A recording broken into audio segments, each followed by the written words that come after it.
All right. A very good evening, everyone. Welcome to ISC Masterclass. This is the seventh edition of the ongoing masterclass during COVID time. And I think we'll remember this time with a lot of memories in our mind. So the last lecture by Dr. S.K. Sarin, I'm sure all of you would have enjoyed very much. And almost 2,000 people saw him live on the masterclass platform and about a few hundred on Facebook. And he also had, many people have watched this lecture on Facebook Live later also. As you are aware that we are putting all these recordings of all these great lectures on ISG website and also on the Facebook. So you can, if you have missed any of these lectures, you might go there and watch these lectures again. So now we have a next lecture, and with this very important topic, that is acute kidney injury in those patients who have a liver cirrhosis. And all of us know that this is a really, really important topic, not easy to understand. There are a number of new definitions, new classifications, and how do you treat these patients. And we have, for that, one of the most well-known person who have worked extensively in this field, Dr. Rakhi Maiwall. You know that she is a professor of gastroenterology, hepatology at ILPS New Delhi, and she is very well known. So she will speak to us on this topic. And we also have invited Dr. C.E. Epan. He is head of gastroenterology and hepatology at CMC Vellore, very well known hepatologist in our country, and he will moderate this session. Few more things before I hand over to Dr. Saraswat to take this further, that we have sent a questionnaire to all of you to seek your opinion on the quality of these webinars, the audio's quality, the video quality, the content of talks, the selection of topics, and if you want to continue these webinars in the future also after we come out of this lockdown period. So please do respond to this questionnaire. We will send this questionnaire again today to you after we complete the talk by Dr. Rakhi Maiwall. With this, may I invite Dr. Vivek Saraswat, who is president of Inner Set of Gastroenterology, to speak to you, and then we go to lecture by Dr. Rakhi Maiwall. Dr. Saraswat, please. Thank you, Dr. Govind. Good evening, everyone who's logged on. It's a great pleasure to welcome you all once again to this edition of the ISG Masterclass. As Dr. Govind has spoken to you, I think this is an ongoing series of webinars that ISG has organized. And looking at the very positive response that we have got hitherto, we are planning to continue this series beyond the advertised date of lectures, and add on or the additional sessions or the additional format of what will be the sessions after the last one in this series, the 12 lectures that have been planned are completed, is something that we'll send out, and that is why we're looking forward to your feedback on questionnaires. How did you find these sessions? Which are the topics that you are further interested in listening to in this format, and so on. So, as Dr. Govind has told you regarding acute kidney injury in patients with liver cirrhosis, Professor Rakhi Maiwall will be talking to you. Rakhi is a rising star on the hepatology firmament in India. Although she's a professor already, we have known her for the last 8 or 10 years, and a steady rise. I think it was started in Kanpur, I think, then via Vellore, now at ILBS in Delhi, and a very impressive set of series of publications. Not only is she concentrating on acute and chronic liver failure, but within that, again, on the subset of acute kidney injury in them, and an impressive CV has been built up and a body of work that she has done. So we will be looking forward to hearing to her about on this topic. Now, as you all know, during this whole interaction, you are welcome to use the chat box and send in your questions. We'll be breaking at after about 15 or 20 minutes or so into Dr. Maiwall's talk for taking the first set of questions, which Professor Epen will moderate. Thereafter, once the talk is concluded, whatever questions the time permits, the next 20, between 15 and 20 minutes, we'll be myself, Dr. Govind, and Dr. Epen will be putting these questions to Dr. Maiwall for her response. And the additional queries, as usual, the answers from the expert, we will be channelized to you through the ISG Secretariat. With this, I also welcome those of you who are attending. I think almost every session we are getting between 120 to 150 people attending from Bangladesh. Last session we had about 30 odd people attending from Myanmar, and small numbers also, about 30 or 40 from Nepal, and a few from Sri Lanka and Pakistan are also logging into this series. So I welcome all of you. And now I would request Dr. Rakhi Maiwall to kindly begin her presentation. Dr. Rakhi, please.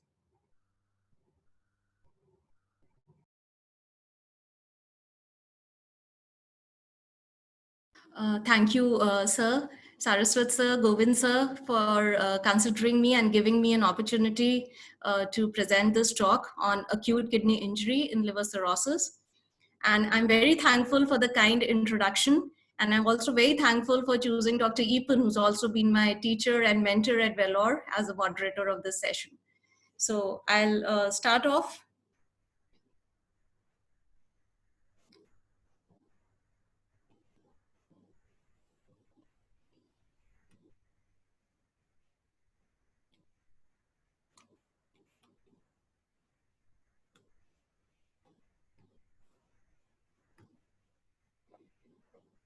So I'll start my talk actually by starting a real life case scenario, because this will make us easy to understand the different concepts that we'll be discussing with respect to diagnosing and managing AKI in a patient with liver disease. So this was a 51 years old gentleman. He was non-alcoholic without any comorbidities, who came to us at ILBS in the January. And outside, he was already having a diagnosis of portal hypertension. He was evaluated extensively. He had grade 2 esophageal varices. He had no history of prior variceal bleed. He had chronic liver disease, and the etiological workup had revealed a presence of hepatitis C, and he was treatment naive, and he was never been treated in the past for the same. He was decompensated with ascites, and this ascites was high SAG and low protein, consistent with portal hypertension. He also was diagnosed with right moderate pleural effusion, which was consistent with hepatic hydrothorax. He had jaundice, and also he had prior 2 episodes of AKI, from which he had recovered. The first episode was diuretic related, and the second episode he required hospital admission for AKI HRS, and he required albumin and terlipressin. So he presented to us with worsening abdominal distension in the last 2 months, and which was requiring repeated large volume paracentesis, and he also had bilateral pedal edema. Now, if you look at the physical examination, it was unremarkable, excepting what I wanted to highlight was a low mean arterial pressure, which we can see here. His blood pressure was systolic of 106, and the diastolic BP was just 58. Apart from that, he had mild pallor, he had bilateral pedal edema, which was symmetric. And on abdominal examination, he had a palpable spleen, and he had significant free fluid and ascites. So his blood parameters had shown mild anemia. His INR was 1.5, his bilirubin was 1.6, albumin was lower side, 2.1. His total core hepatitis B was negative, and HCV RNA was 2 log. So what we are going to concentrate is here on the kidney function test. So we had 2 sets of kidney function tests which were available. So the first visit itself, his kidney function test had revealed a urea of 88 and a creatinine of 1.22. And on February, it was when he got admitted for the same, his urea was 109 and the creatinine had gone up to 1.82. The imaging of the abdomen was consistent with features of chronic liver disease and portal hypertension. There was gross free fluid, and it showed normal sized kidneys. So we start from here. and we start discussing about how do we start going about assessment of renal functions. Then we'll be discussing about the spectrum of AKI, the pathophysiologic basis, and finally we'll be discussing the diagnostic algorithm and the treatment options that are available. So most important for us is to have a good assessment of renal dysfunction. And like once you see a deranged liver function test, the first thing which clicks your mind is how long is the duration of the disease, and does this patient already has significant liver disease? The same with the kidneys also applies. So once you see a deranged kidney function test, it is very, very important for us to see whether this patient is already having some form of chronic kidney damage. And in liver patients, we will discuss both the chronic kidney damage in these patients could be both liver related or liver unrelated. You can have an AKI on a background normal kidneys, which is much more common, and you can have AKI on CKD. And another new emerging entity is acute kidney disease, which also we would be discussing. So this is what you can actually encounter while you see patients in your patients with liver disease in outpatient or inpatient. So they may have an AKI on a background normal kidneys versus they may have a compromised kidney function. So then if we consider this and we go on, so how do we grade the renal dysfunction? So it's very, very important for us that we know that how long this injury has been occurring. So there is how we divide these patients into three sets. The first is the acute kidney injury. The second set is the patients where there is a subacute kidney damage, where we call it as acute kidney disease. And the third is obviously the chronic kidney damage, where the patient has already developed end-stage chronic kidney disease. So how do we define these entities? So you may be picking up these patients early on in the course. So you should be very familiar with the definitions. So for acute kidney injury, it is defined that there should be an increase in serum creatinine of more than or equal to 0.3 mg per dl. The timeline for the increase or the elevation in serum creatinine has been mentioned as it should happen within a span of 48 hours. And we have to see that from the available serum creatinine of the patient. Or if you have a baseline value of serum creatinine, you have to see that it has risen above 50% from the baseline in the last 7 days. And now we are also considering the urine output criteria. So if you have a patient which is catheterized, the patient is there in the intensive care unit, you can see that if the urine output is below 0.5 ml per kg per body weight of the person for more than or equal to 6 hours, this actually qualifies for the diagnosis of acute kidney injury. Chronic kidney disease, we all know, is abnormalities in kidney structure or function, and the functional abnormalities are detected by assessing the GFR, and the GFR, if it is less than 60 ml and it persists for more than 3 months duration, this qualifies for the diagnosis of chronic kidney disease. So what is acute kidney disease? Acute kidney disease is somewhere lying, a patient lies, it has not gone towards chronic kidney damage. The patient has a prolonged AKI.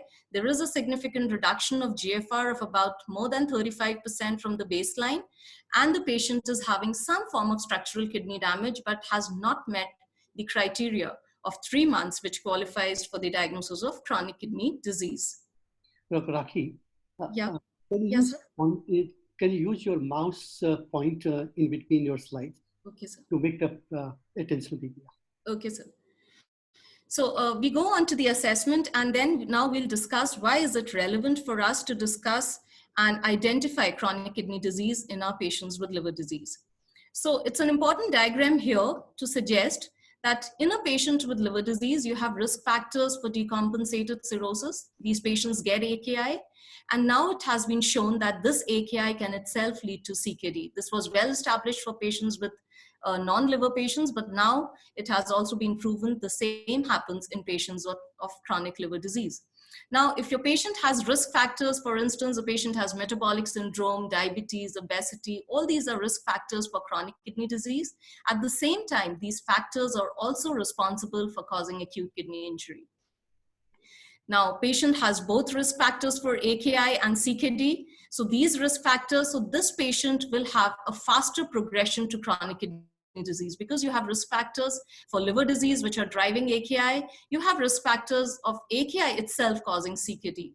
And the most vicious loop is where your patient has risk factors which lead to both AKI and CKD. AKI is leading to CKD, and then the CKD itself starts leading to development of more frequent AKI in these patients.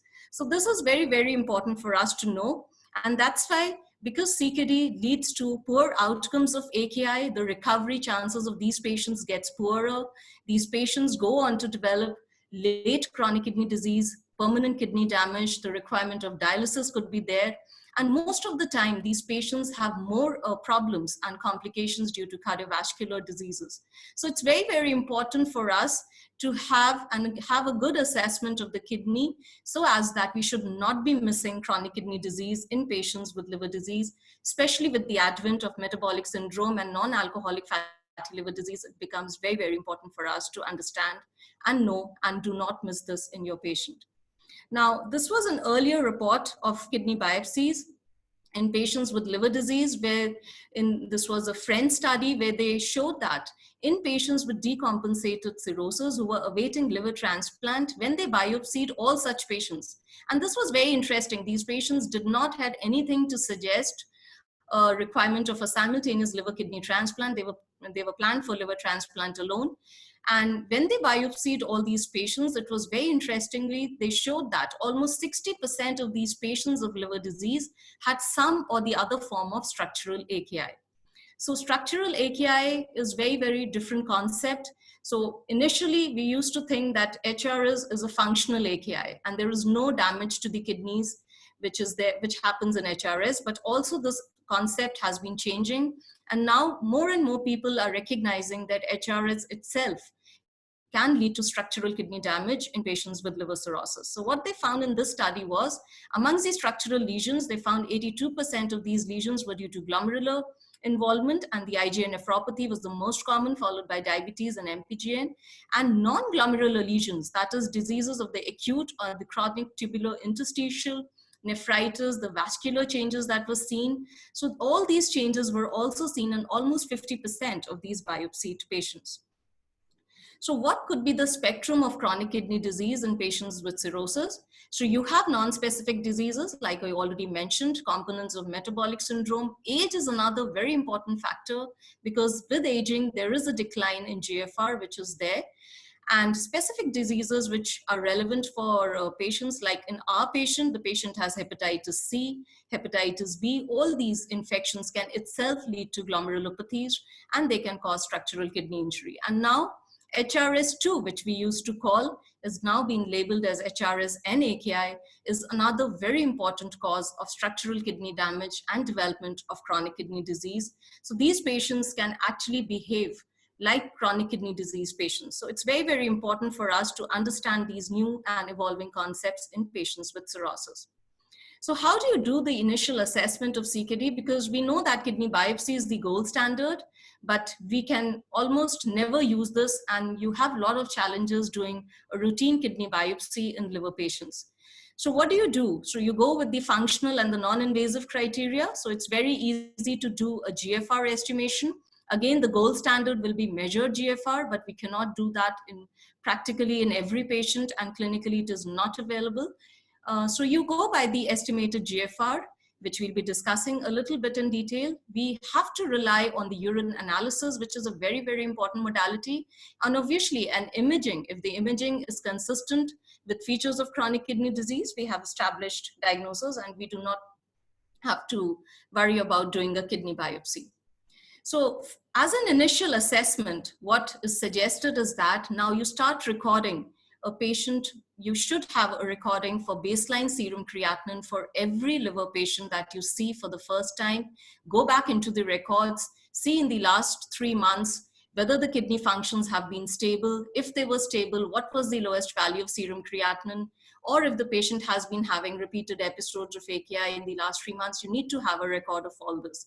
It's also important, even though it is not there in the guidelines, but it is also important that we should be recording a baseline urine analysis of such patients, and also an estimated GFR, if at all it is possible. Now, how do we estimate the GFR? So we have the gold standard test, and I do not have time to go into the details of that. So what is more relevant for us in clinical practice is to follow one of the GFR estimating equations, what is recommended by the international experts for liver cirrhotic patients. These are specific patients for, these are equations that have been developed specifically looking at the problems and challenges in liver patients. So they have low albumin, they have ascites, which actually does not reveal, and most of the other GFR equations ideally overestimate GFR. So such equations have been developed, which can actually give us a good estimate of the renal function. In the recent times, cystatin C has emerged as a very important biomarker, and the CKD, EPI, cystatin C, and creatinine equation has also been evaluated in patients with decompensated cirrhosis, and it has been evaluated against the gold standard methods, and it shows very good results. So you can use maybe one or two equations to make a clear assessment of the kidney functions of the patient, or you can use any of the equation which is easy for you, and you can have a estimate. So you should have an estimate of the baseline kidney functions. So this is about the MDRD6 equation. It is a 6 variable equation, and it is what has been recommended and it has been studied in patients extensively.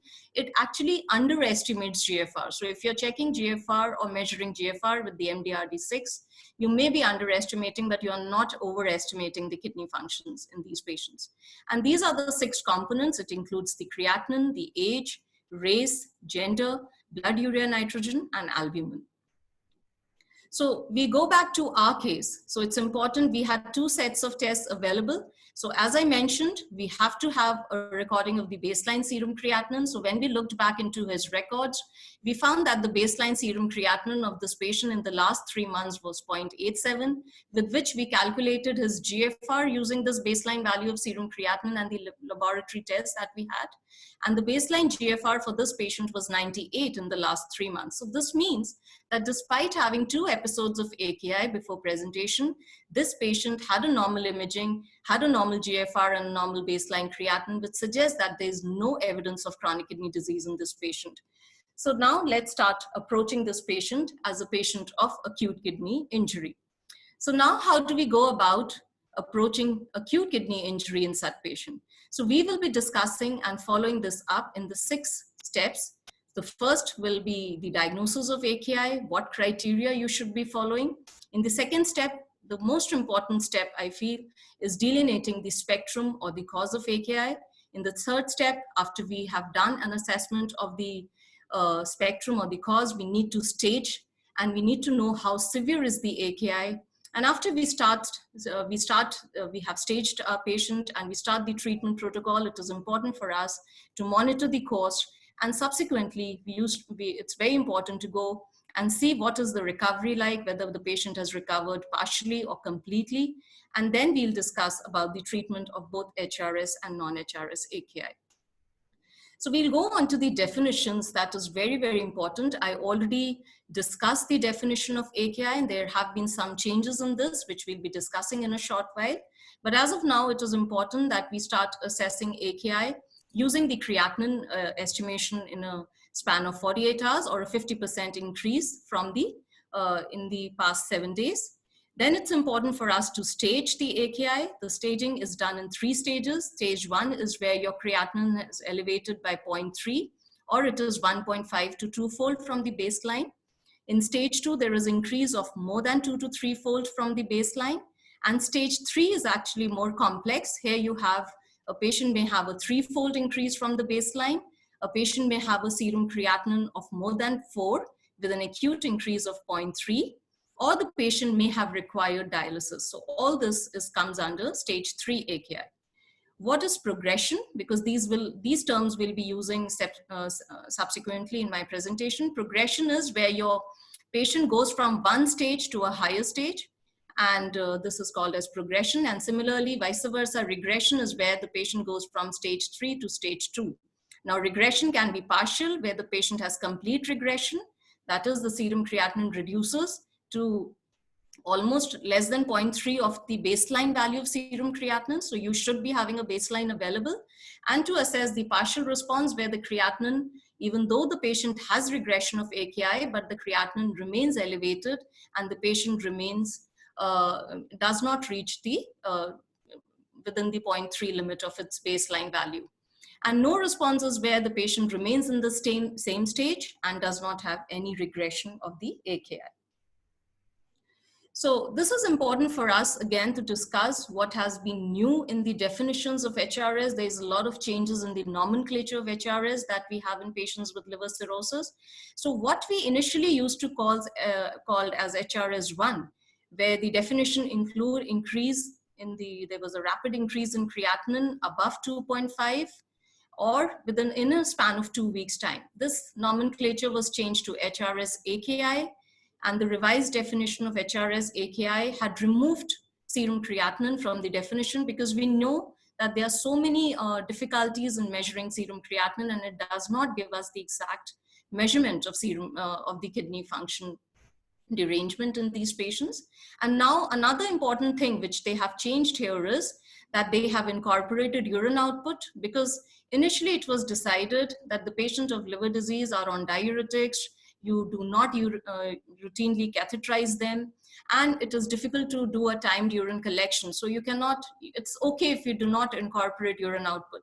But later the experts realized that in case you're monitoring your patient and your patient has been catheterized, and this is especially relevant in the intensive care unit, it is very, very important not to ignore urine output, because that becomes the most important factor which leads us to the diagnosis of diagnosing the AKI in the right time in these patients. The third important thing which they have changed is that initially the recommendation had included that the creatinine has to increase above 50% in a span of 7 days, but now they say that it could be 50% increase from the baseline value of outpatient creatinine. Like I mentioned, in our patient, he came to us with a creatinine of 1.8, so this qualifies as AKI. HRS2 also has a new nomenclature.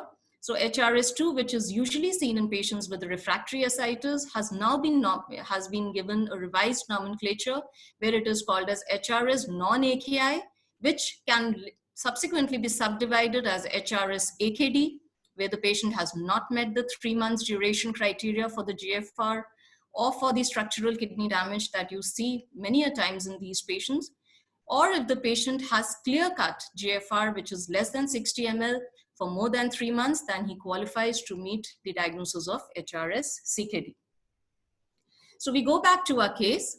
So this was the baseline serum creatinine, and this patient has come to us with an increase in the creatinine to 1.82.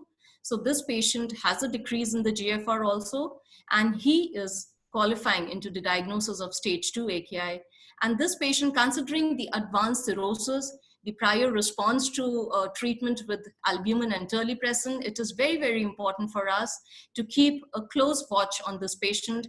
And we may not need to wait for 48 hours. And that's how we should be discussing how we should be evaluating and see that this patient could be having an AKI HRS itself. So we go on to evaluation of the spectrum of AKI. So the spectrum of AKI in liver patients, they can have a pre-renal AKI, they can have renal or intrinsic AKI, and very less often, but it is also very important for us to rule out any features of obstructive uropathy in these patients. Now, pre-renal AKI has the best outcome, and it is the most common form of AKI, and most of the times it will have a complete resolution, and it has good outcomes. But the difficult ones are the patients where they get a volume non-responsive AKI, which is HRS AKI, or the patient gets a permanent damage or an ongoing smoldering damage of the kidneys in the form of HRS non-AKI.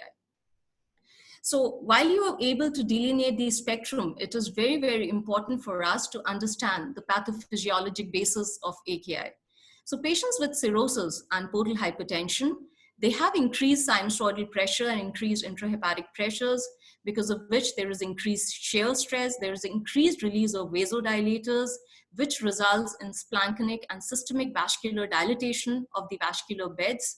There is a decrease in the effective circulatory volume, and obviously this results and this manifests as decrease in the mean arterial pressure. And that's why I highlighted the significance of the patient who presented to us of having a low BP. So with this, these patients have an activation of the renin-angiotensin system. There is increase in the sympathetic nervous system. There is renal vasoconstriction. There is poor renal perfusion. And these kidneys become very, very sensitive to any smaller insult. So if there is any insult due to diuretic use, to vomitings, to any GI losses, so these patients are predisposed to get volume responsive AKI after they get into this syndrome.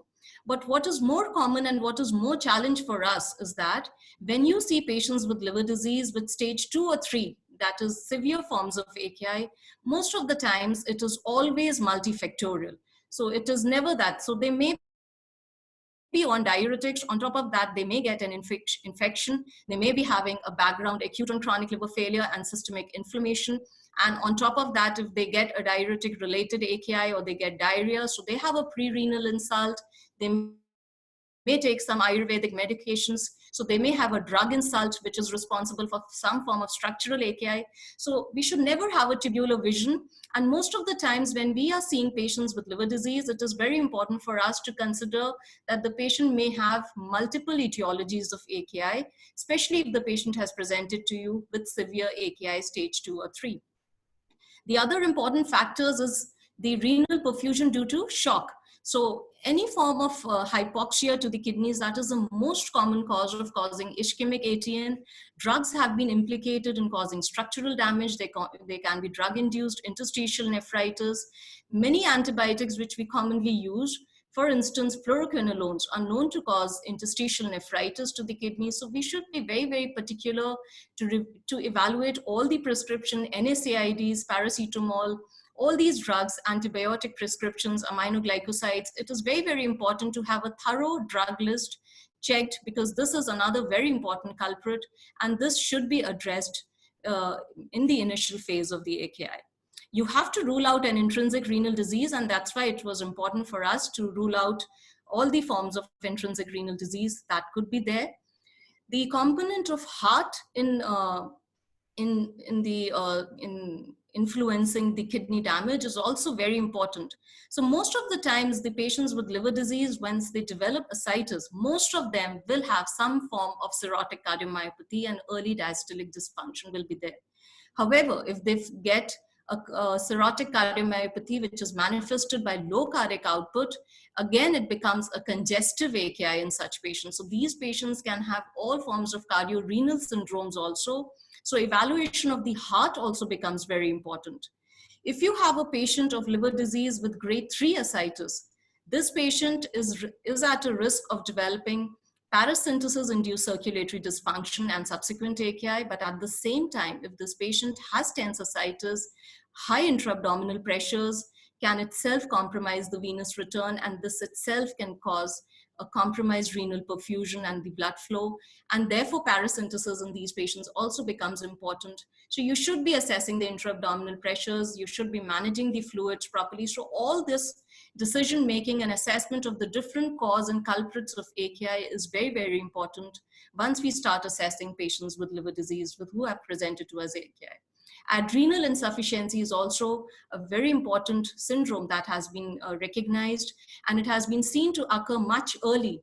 As respect to other patients with septic shock, patients with liver disease are known to have hepatoadrenal syndrome, which can also have its effects on the kidneys. So we go on from here in a patient, and so we have done the diagnosis of AKI. It is important for us now to identify the spectrum. So the first thing which you should be asking in your patient to evaluate the spectrum is to go for a microscopic urine analysis. And whatever causes I discussed of structural AKI can be easily got from the microscopic urine analysis. So you can differentiate and you can identify structural injury. If you get a structural injury, you can even localize with the help of urine analysis that the disease is localized to the glomerulus, the disease involves the renal tubules, the interstitium, or the intrarenal blood vessels. And again, the most important thing for us and what we encounter in our day-to-day practice is we need to identify patients of HRS AKI from ATN, because both have different management decisions have to be taken. Vasoconstrictors should not be given to ATN patients because they can further compromise the renal perfusion. So we approach the urine analysis here, and if we see the urine macroscopic analysis, we have to see the pH, the osmolarity. pH becomes very important for us if you're thinking of renal tubular acidosis, if you're thinking of nephrogenic diabetes insipidus. Even for ATN, osmolarity becomes important. The urine color in myoglobinuria, in hemoglobinuria, the urine color itself can tell us about the damage, or we can identify the culprit. In the microscopic examination, we should go stepwise. We should see the cells. The cells which we will see in the urine microscopy will be the tubular epithelial cells. We will see RBCs and we will see WBCs. So I will discuss in my subsequent slides what is the significance. Tubular epithelial cells is a very early insult. If you get early degree of tubular injury, you will see tubular epithelial cells which will start coming in the microscopic urine analysis. However, if the insult is established, you will get granular cast. So granular cast you get in very late stage in advanced ATN, but in early phase you should not miss, especially in liver patients, because you have to pick everything early in these patients. Epithelial cells in the urine microscopy becomes very important. Hyaline cast is okay. It is not of that much of value, but fatty cast is seen in nephrotic syndrome. Crystals can be seen in patients with renal stones or concentrated urine.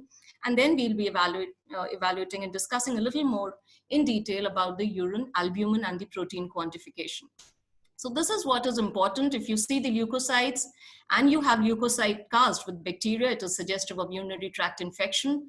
On the other hand, if there is no bacteria and you have WBC cast and leukocytes, this is a marker of renal interstitial disease. And it is here that is important that we do a thorough drug list check and check for other systemic diseases which can cause this. Erythrocytes, if they are dysmorphic, they are almost a pointer towards a glomerular disease, and especially if they are present with the erythrocyte casts are present. The granular cast, which I already discussed, is established ATN. Eosinophiliuria is again suggestive of drug-induced interstitial nephritis. For HRS ATN, we need to see, we can see the urine. We have to initially see the clinical context. So if you have a patient with septic shock, if you have a history of nephrotoxic drug use, radio contrast, or the contrast agents have been given for doing CT contrast. So that is the clinical context, and then you can assess the microscopy. And if you have granular cast, you're almost clear that this is ATN. However, if the urine spot sodium is, you're getting a spot sodium above 40. So that mistake most of us are doing. So we should be knowing that urine spot sodium can also be high in pre-renal ATN, and it is not very clearly a marker of acute tubular necrosis. And this is a very interesting paper by Sanyal group. And what they studied here was, because we understand the pitfalls of assessing urine spot sodium, because it is influenced by diuretics, by sepsis and other such factors. So they started estimation of urine urea excretion. This is a very simple test. So what you need to do here is to quantify the urine urea and take a ratio of the urine urea with the serum urea and divide it with the urine creatinine with plasma creatinine. And what they showed here was that if you take this cutoff as 33% in their cohort of patients, the sensitivity of this for diagnosing ATN in patients with decompensated cirrhosis was almost 100%, but the specificity was 85%. So then you can use your other clinical context and other markers which can further lead you to the diagnosis of ATN in these patients. Another very simple test. So this study was again done by the American group, the TRIBE Consortium, where they enrolled 188 patients with liver disease, where they followed them up for progression or non-progression of AKI, and they studied a very commonly used biomarker. They were planning to use these biomarkers and evaluate them. And what they additionally did was also to look for serum sodium and albumin to see whether they can differentiate ATN from non-ATN.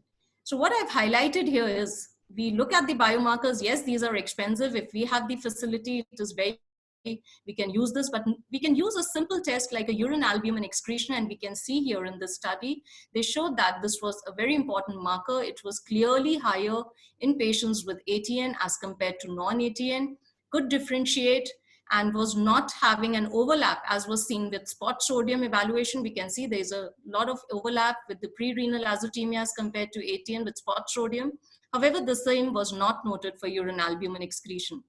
And again, the area under the curve was maximal for urine NGAL, but following that, the best area under the curve for urine albumin. So if you get some albuminuria, which is not a significant albuminuria, this can be an early pointer to this patient having ATN. Urine protein to creatinine ratio is another very simple test, which if you have ruled out other forms of structural kidney damage, for instance, diabetic nephropathy and other diseases which can cause a high urine to protein creatinine ratio in a clinical context, this can also give us a diagnosis of ATN. So I'll just show some pictures and then we'll break for questions. So this is the urine microscopic pictures of patient who was having HRS AKI, and we can see here, there was some fine granular cast, and this is the evaluation of the urine. The spot sodium was 10, urine protein creatinine ratio was normal, and we can see the difference in a patient who has ACLF with ATN. This patient was deeply jaundiced, and we can see here, we can also see some bile cast in the urine. There are bilirubin crystals, renal tubular epithelial cast. So we are working on this, and these slides have been provided by this research fellow. So we're trying to see whether we can dig out as much information as possible from just a simple test, which we do not take that which we should be considering for evaluating ATN, and which can give us so much of information about coulimic nephrosis and other such problems that we see day to day in our patients with liver cirrhosis. And this is a microscopic urine analysis of a patient who had pre-renal AKI. So we can see a bland microscopic urine segment analysis. So it's very important that we go with urine microscopy, carefully observe it during the course of AKI, and which can tell us a lot about spectrum. So I'll go back to our case, and we had the microscopic urine analysis of this patient, and we see here that the microscopic urine analysis in this patient did show a lot of RBCs. They were all full field. We did dysmorphic or RBC, which was negative on both occasions. The urine albumin showed 2+. So we did a urine protein to creatinine ratio, which was also elevated. The spot sodium was on the lower side, and the urine cultures did not show any growth. The 24-hour urine quantification showed a proteinuria of 1.45 grams. The other evaluation for structural kidney damage, because considering this patient had hepatitis C, we did a complement levels, we did ANCA, cryoglobulin report is awaited. So this patient has an AKI on a background of structural kidney damage. So we can go for questions here. Rakhi, thank you so much. Maybe we take one question and then go to the rest of the talk, and we can take all the questions at the end of it. Okay. Dr. Epan has some question to ask, or we go forward, or we take questions at the end of it. Dr. Rakhi, you can continue with your presentation. We take questions at the end of it. Yeah. Okay, sir. Perfect. So we go on next to the assessment of AKI. And this is an emerging field. I felt it is important and it is relevant here for me to discuss a little bit about the biomarkers in clinical practice, and where do we want biomarkers in clinical practice? Do we need biomarker for every patient? In which scenario? So biomarkers are actually required for us to give us a good idea of the spectrum of AKI. So it's important for us to know what is the cause of structural kidney damage, and there is where we need a good biomarker, and we can save kidney biopsy because it's very difficult and challenging to perform that routinely in liver patient. We need a biomarker where the patient has not manifested with the elevation of serum creatinine or decrease in urine output and is in the subclinical stage of AKI or is having an ongoing renal damage. We need a biomarker today to know that tomorrow my patient will have a resolution of AKI, or the patient is likely to have non-resolution, so that I'm ready with the next option and take early treatment decisions. And another biomarker is needed in patients with liver cirrhosis and who have severe stage 3 AKI, where we have to take a difficult decision of doing a dialysis or performing a dialysis in these patients. So these are the areas which I feel biomarkers are currently required with respect to liver patients.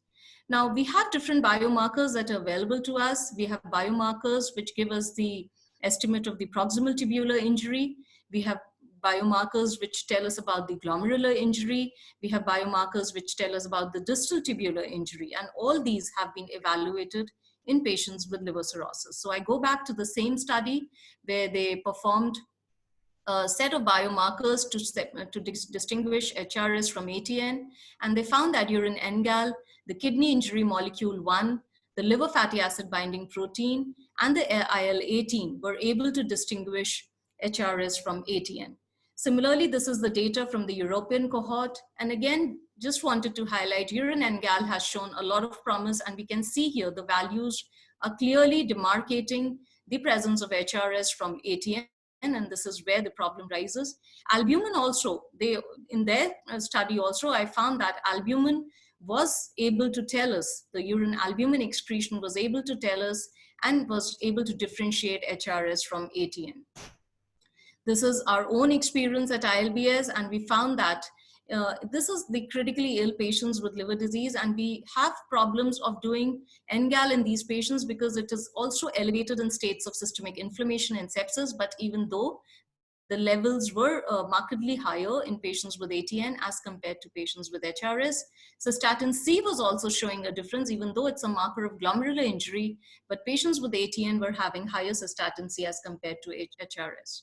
Serum angiopoietin-2 has also been recently evaluated, and angiopoietin-2 basically with the concept that when you see patients with infections, these patients most often have endothelial damage, and angiopoietin-2 is a marker of endothelial damage or endothelial inflammation. So in context of AKI, they found that the angiopoietin-2 levels could tell us whether the patient will require renal replacement therapy or not, and it was also able to differentiate HRS from ATN. So these were the two important contexts where angiopoietin-2 could have been relevant in patients with decompensated cirrhosis. So can I interrupt you now? That we will not have much time now. So if you can go back to the important part of treatment so that we get some time at least for the questions. Okay, sir. Maybe we might have to skip some of the slides which are probably you think less relevant at this point of time. Okay, sir. So we'll go on to the management algorithm from here. So it's important after we have done the spectrum assessment and we have done the staging. So we need to have a good staging of the AKI, and I told you about the relevance of the urine output.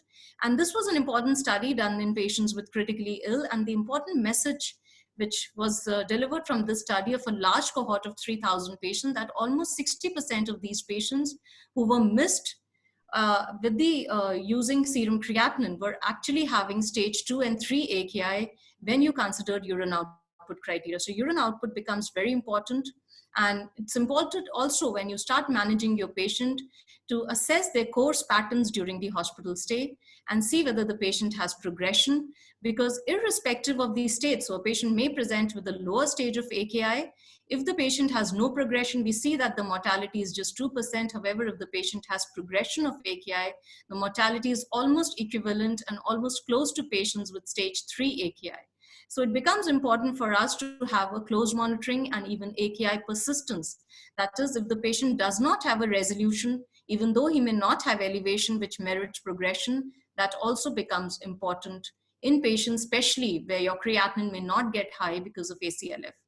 Now, urine NGAL and cystatin C can tell us about whether the patient will have response or progression. And this is where we found that in HRS AKI, they can identify responders from non-responders. They can also tell us about the need of renal recovery, the renal replacement therapy, and with good accuracy and the area under the curve.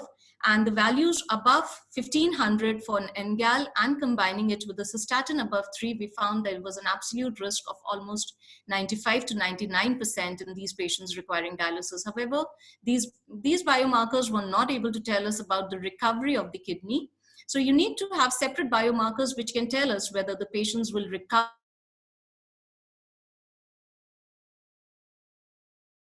from the AKI have been studied. So non-recovery of AKI is an important area of investigation. Maybe we can skip these slides because this may not be much relevant. We go back to our case. So this is this whole scenario. The patient came to us, he was managed with albumin and terlipressin. Considering the diagnosis of HRS, he had resolution, and it took around 15 days. After 15 days, he again was admitted admitted with a severe AKI, which was stage 3 this time, again required albumin and terlipressin, resolved.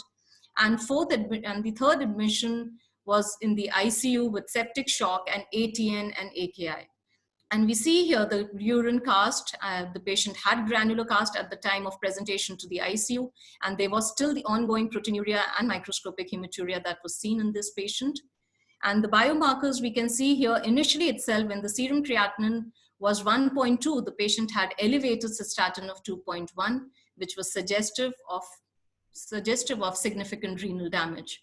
So details, if we summarize this patient had recurrent AKI, a total of 5 episodes in the last 3 to 4 months, and 3 episodes were related to AKI HRS. The last was septic shock related ATN, so the severity of AKI increased with each admission.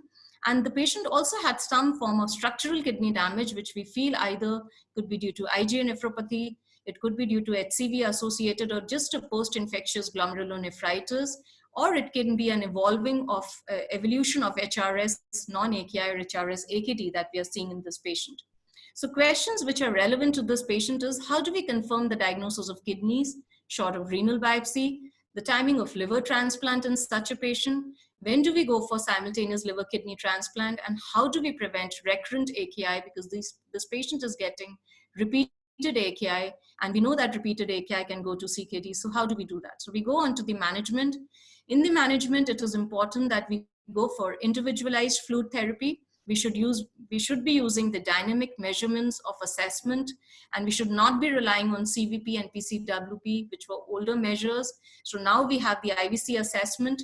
For HRS AKI, we know that continuous infusion of terlipressin along with albumin is better as compared to the bolus infusion. And while managing HRS, it is very important for us to have a target map. And because it has a close association, and the higher the map, the better is the resolution of HRS. And this is in context of patients with ACLF, where you do achieve a better response with terlipressin, but at the same time, these patients are also getting more side effects.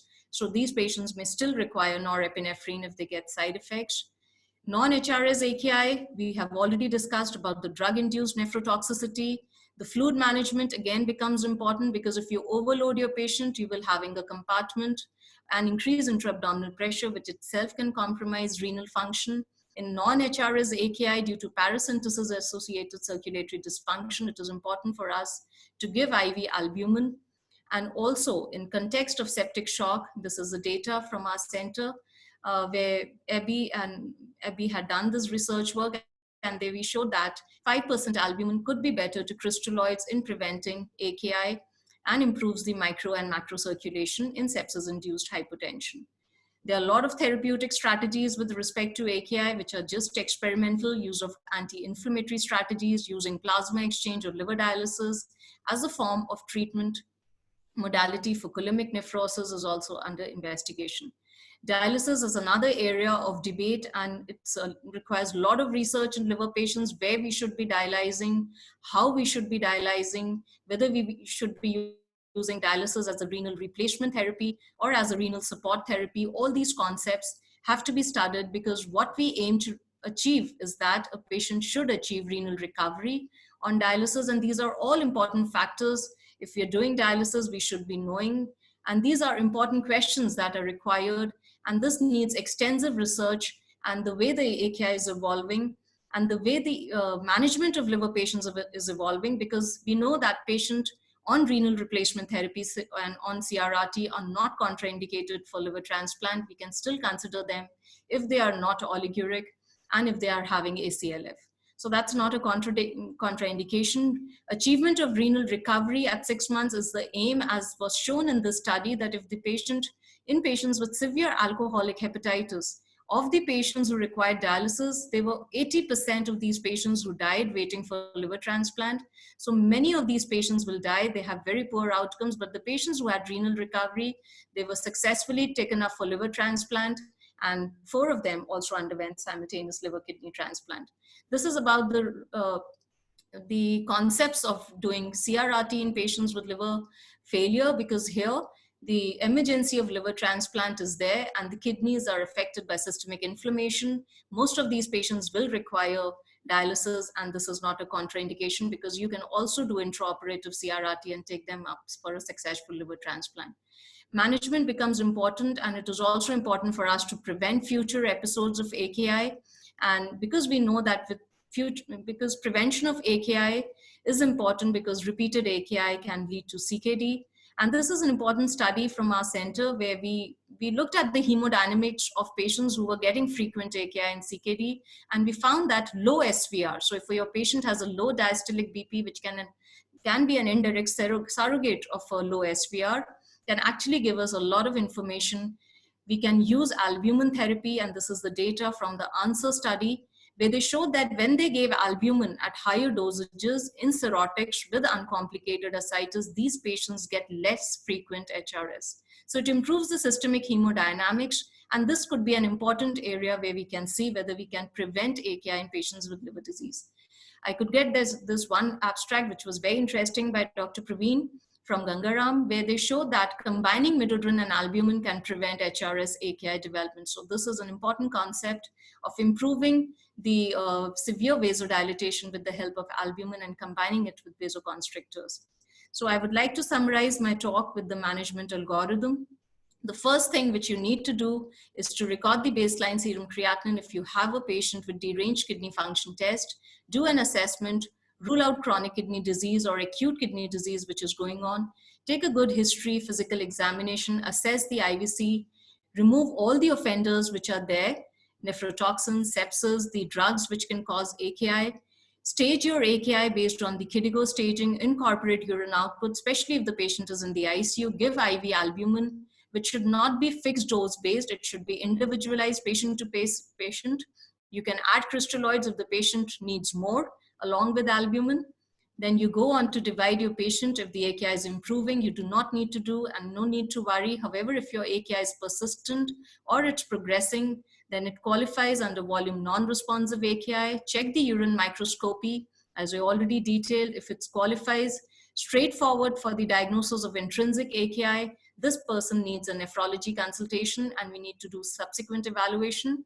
If your patient has borderline urine evaluation, this patient may still have HRS AKI with some tubular dysfunction. There is where we need some biomarkers to help us know whether this patient will be benefited by vasoconstrictors. If this patient has a probable diagnosis of AKI, and this you can make by assessing the mean arterial pressure and the serum sodium. If that qualifies, you go with vasoconstrictor therapy combined with albumin, see for the response and continue till you get complete response. Go for early liver transplant.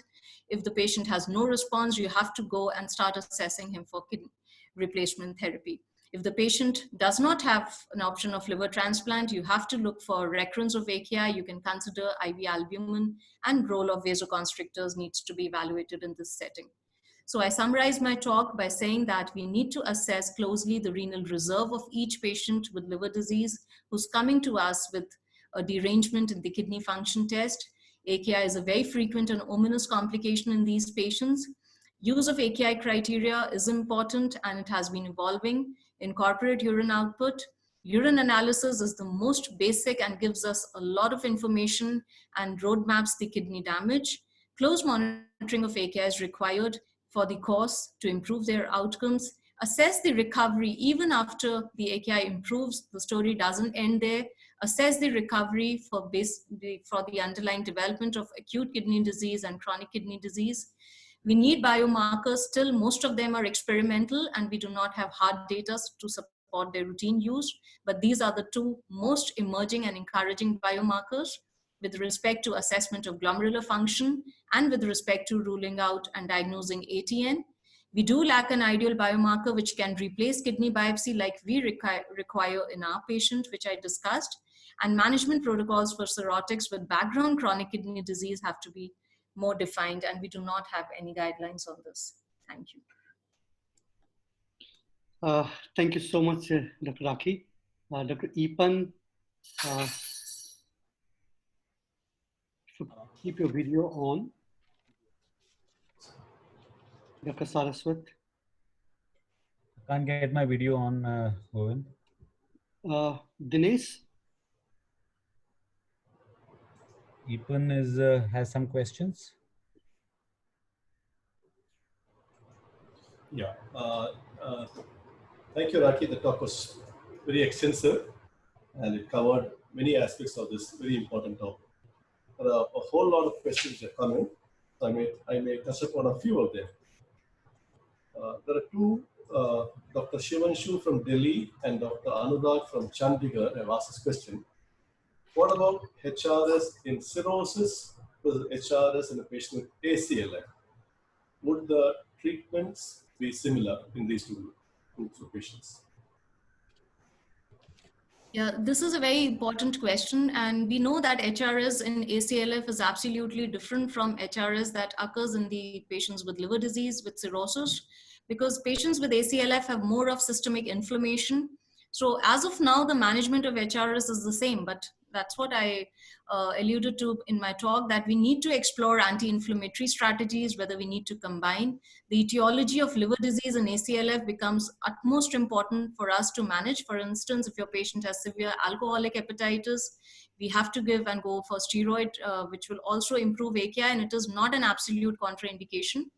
And if after the patient recovers from AKI, and this area of using anti-inflammatory strategies, these patients also have background coulimic nephrosis. This is what I wanted to highlight. These are areas of research. As of now, we have to go by conventional treatment, and the recommended form of treatment would be terlipressin in continuous infusion along with albumin. Dr. Raghuveer from Bangalore asked the question, how does one diagnose coulimic nephropathy? Yeah, it's very interesting because coulimic nephrosis is actually a histological diagnosis. So in a clinical perspective, where your patient is deeply jaundiced, usually it is seen in patients who have a bilirubin above 20. Most of the times they have much higher levels of serum bilirubin. And then it is mostly a histological diagnosis, but that's how, because we cannot do histology in our liver patients, we need to have some biomarker for diagnosing coulimic nephrosis. But as of now, for me, I go by a microscopic urine analysis to look for bilirubin crystals, to look for bile acid cast. If I get that in the microscopic in a clinical context, specifically in patients with ACLF, this could be a good way to diagnose coulimic nephrosis. Two doctors, Dr. Vineet Mishra from Varanasi and Dr. Piyush Thakur from Varanasi asked the question, does one need to catheterize the patient to get urine volume study? Because you had mentioned that the urine output is one of the criteria now being included in the diagnosed HRS. So how does one decide about the need to catheterize the patient for measuring the urine output accurately? Yeah, that's why in my summary slide, this is another very important point, that even though they have mentioned, I had elucidated that there is a concern of routinely catheterizing patients with liver disease for monitoring urine output. That's why please don't go for catheterization to start measuring urine output. It is for patients who are very sick in the ICU, who require catheterization because they are in septic shock, or they have other complication which merits urinary catheterization. There only you follow the criteria. So that is specifically relevant in a very specific and a sick group of patients, not for all patients. For all patients, serum creatinine can give us a lot of information, and we should not be catheterizing because we'll then be predisposing them to a lot of infections. Dr. Naveen and Gopal asked a question, is there a minimum duration of the use of diuretic or NSAID which could predispose to kidney damage? Diuretic use is the most common cause. It is not about the duration. It is about the dosage with diuretics, and especially about the volume status of the patient. So most of the time when there is an insult in the form of sepsis, or the patient has excessive losses, or the patient has started to restrict his fluid intake, but the requirements are more, then the same diuretic in the same dose can cause AKI.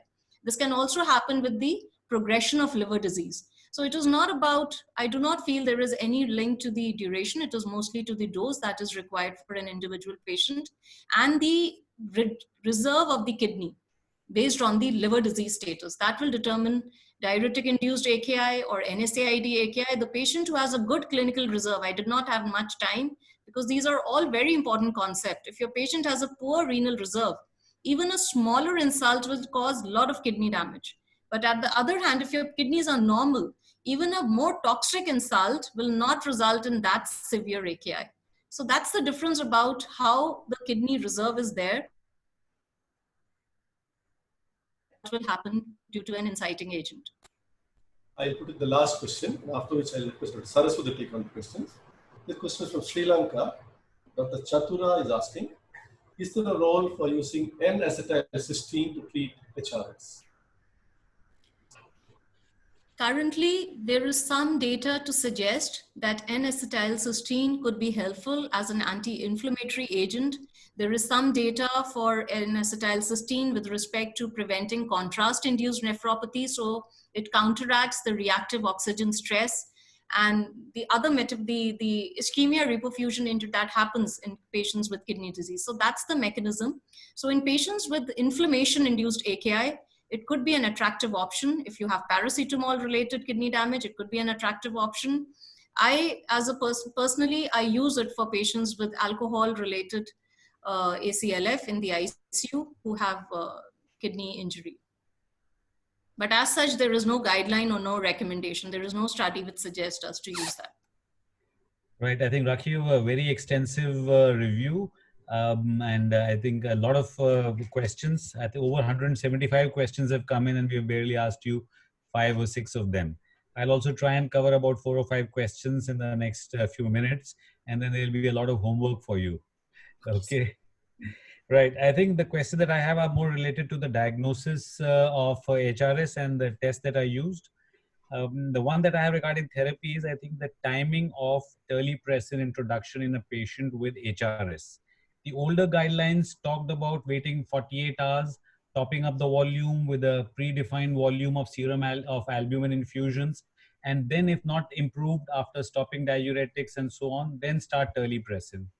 Has this concept changed, or you would still need to wait 48 hours even if the patient's volume when he presents to you may actually be topped up? They have been in other hospitals and the volume and the CVP, IVC measurements tell you volume is topped up. So should you start with terlipressin on day 1 or wait for 48 hours volume replacement and then start terlipressin albumin? What do you think? So I feel, again, guidelines suggest us to wait 48 hours, but I totally do not believe that concept that we have to fix ourselves waiting for 48 hours. It depends on the clinical context. So if I'm managing a patient the patient is in the ward and he presents to me with AKI HRS like this patient had presented, he already has a history of AKI HRS in the past. So there's a very high chance, and on a background of refractory ascites and hydrothorax, we have to have a low threshold. So that's why monitoring for response is very important. If I do not have any obvious insult which has led to pre-renal insult to the kidneys after initial volume resuscitation, the patient, if they are not improving, we have to start early terlipressin, especially if the patient is not improving, we need not wait for 48 hours. If I talk about intensive care unit, we do monitoring of the urine output. So if the urine output is not improving, and if you see that you've done your resuscitation well, you've done your dynamic assessment, your volume status is well handled, and despite that, your patient metabolic parameters of kidney functions, your urine output is not improving, we will never wait for the patient for 48 hours. So these guidelines need revision. And in a clinical context, we should see and start early terlipressin rather than waiting. If the volume is topped up, don't wait, and the kidney function not improving, start early. That's what fluid would you use? Was another question was, when there is pre-renal AKI, what fluid should be used to restore volume, because you're always afraid of ascites worsening if a lot of sodium or saline is used. What are your thoughts on that? So this is also a very important point. So a patient, it's not that they may get ascites. So if my patient who was having refractory ascites, supposing grade 2 or 3 ascites, and has gone to a state where he's not having ascites now, and he's presented to me with stage 2 or 3 AKI, there I will not be worrying about just giving 1 gram per kg albumin. I will give aggressive volume resuscitation to this patient. I will give a lot of crystalloids also to the albumin, because albumin adds too much to the cost of the patient. We cannot give too much of albumin. On the same hand, if I have a patient with cirrhosis who's presented to me with ascites, which is there, he has AKI on top of ascites, he already has grade 2 to 3 ascites, he has significant kidney injury, I should be worried, because here, if I pump in too much of fluid, so here we should be very cautious in this scenario, give cautiously, assess dynamically, and give albumin initially. And if the patient has response, we can go forward. If the patient has presented to us with septic shock, obviously we have to go forward with a different form of albumin. We will not go with 20% albumin in that setting. Right. Regarding the use of urinary NGAL, you covered it quite extensively in your talk. So you're using NGAL quite often is one question that has been asked by Dr. Piyush Thakur from Varanasi. How often do you feel the need to use urinary NGAL to differentiate AKI from ATN? And similarly for urinary NGAL, I think the other question is its role in the differentiation of HRS AKI versus ATN. What would you say? Urine NGAL is something which we have now started routinely in our clinical practice. And this is only in the intensive care unit. We're not using in the other OPD or outpatient, because there it may just not give us what we need to ask from urine NGAL. In this area where we do NGAL is where we want to have a differentiating. A patient has come to us with very severe AKI. He meets all parameters for dialysis. I don't want to dialyze this patient. I would like to wait in a cirrhotic, but waiting also is very disastrous. So we have a very thin line when to dialyze these patients. So what we do as a protocol is we resuscitate them well. We send their urinary biomarkers. We see their evolution of the course with volume resuscitation, because ATN patients, if you give, you have to be very careful about your volumes, and you can harm an ATN patient by giving too much of volume. So here, after we've done and we are in a state where we are not able to make our decision, there the urinary biomarker will give us a lot of information, because if the value is above 1500, most of the times it is important, and we know that the patient is heading towards dialysis, and we should not be waiting unnecessarily for the kidneys to respond. Right. I think Dr. Ajay Kumar from Rishikesh also had a similar question about initiation of dialysis in people with AKI at a relatively earlier stage before they meet your standard criteria of volume overload, acidosis, or hyperkalemia, and so on. You know that we are all familiar that in ALF, we tend to start some kind of renal replacement therapy quite early to tackle the ammonia. So in the setting of ACLF or AKI, do you consider initiating dialysis even before the classical criteria for dialysis are met? How do you go about it? So so the AKI perspective in liver, I would again stratify in two parts. One is a patient where there is HRS. The patient we managed as HRS, and now he's slowly progressing. He's not responding and slowly progressing towards dialysis or ATN. This patient has not met absolute criteria. There is no harm in waiting in such patients. We should rather be waiting for HRS patients who are meeting relative criteria for dialysis. Where we should not be wasting time is the context of septic shock, especially if the patient has acute and chronic liver failure. These patients are already systemically vasodilated. When they present to us with septic shock, they are more vasodilated. And after the initial fluid resuscitation, the best time is to dialyze them early rather than waiting for their hemodynamics to crash, because then they rapidly go down. So that context where the patient has severe infection, severe sepsis or septic shock with hypotension, there I would like to do the dialysis early on after a proper well fluid resuscitation. And then I use all my guidance of volume assessment and everything to make sure that I do not harm these patients by doing an unnecessary dialysis. Okay. I think a couple of quick questions about the diagnostics also. You've talked a lot about EGFR, and in the early part of your talk about assessing severity by various formulae for EGFR. So Dr. Achal from Bangalore and Dr. Lohit from Bangalore also wanted to know, is there any difference? Which is the best formula to use? Is MDRD better than Cockcroft-Gault or other various? I think there are 3 or 4, the EPI, CKD epi formulae. So which one do you recommend would be a good one for AKI in cirrhosis? I have a lot of experience, sir, here with the MDRD6 equation, and I feel it correlates well with the cystatin C. As a matter of fact, now, because I have published so much on cystatin C, and I firmly believe that cystatin C gives us a lot of information about the glomerular and the renal functional reserve of the patient. So even if the patient has normal renal functions and has ascites, if you do a cystatin C in these patients, so the value of cystatin C based equations, if we compare with MDRD6, there is a lot of differences. What I see in my clinical practice in the outpatient is there is almost a difference of 10 to 20. So cystatin C based equation give us a lower GFR. So everybody would qualify as CKD. So it's difficult for me to say, but MDRD6 gives us a lot of good information. Now, I also discussed about two new formulas that have recently been published, the Mendiclo and the Grail equation, but I have personally no experience of using them. So as of now, MDRD6 is actually being quite widely used. One would recommend those. In the CKD and the renal population, I think CKD epi is generally more popular. But for liver cirrhosis and the AKI, I think MDRD6 would be a good equation to go with. But we get very different values. If you put all equations in the same patient, you will see that there will be a difference of around 10 to 15 ml. For every equation, there is a difference. So it's very, very difficult to say how we are measuring GFR. But if we follow a uniform protocol, I feel MDRD6 is a good equation. If at all cystatin C, creatinine, both CKD EPI equation is something which we can use, incorporating both cystatin C and okay, I think many people do not really have access to cystatin C and GAL, etc. They are not widely available. So there are some of the older tests that people are following, like BUN to creatinine ratio, the fractional excretion of sodium, and then the urine routine microscopy. You showed some nice slides.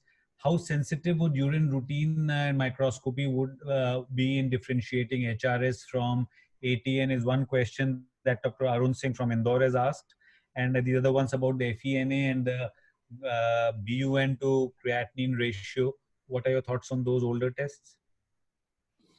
So urine analysis, I feel, is a very, very important test, and we are not carefully seeing that much in our liver patients, but we can actually use that test to give us so much information about the kidneys in the liver patient.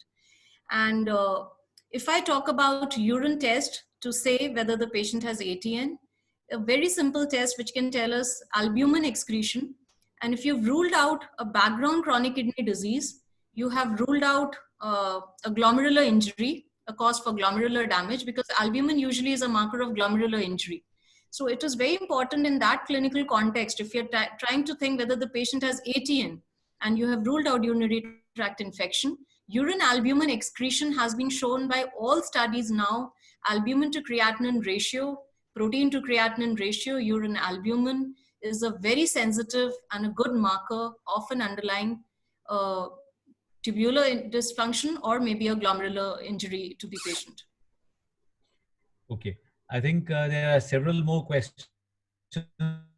As we have been talking, the number of question count has crossed 220, but I don't think the time will permit us now. We are 20 minutes past 6. So I'll request Dr. Govind to kindly take over and take us through the last stages of this talk. Govind, please.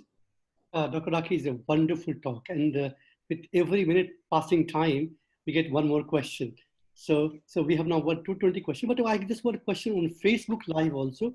Dr. Samsir Singh asked a question.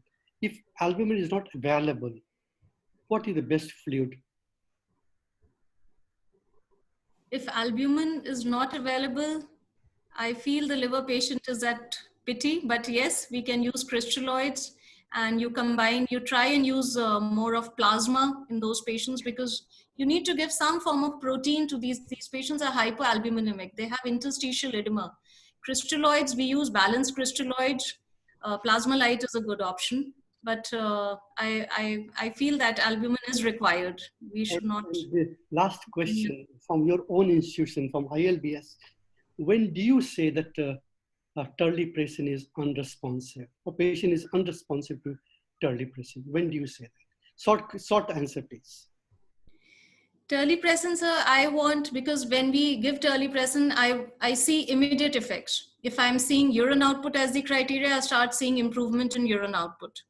If I see other biochemical indices of kidney injury, that gets improved. If I'm monitoring a stable patient with creatinine, I would say that the creatinine has started to decrease.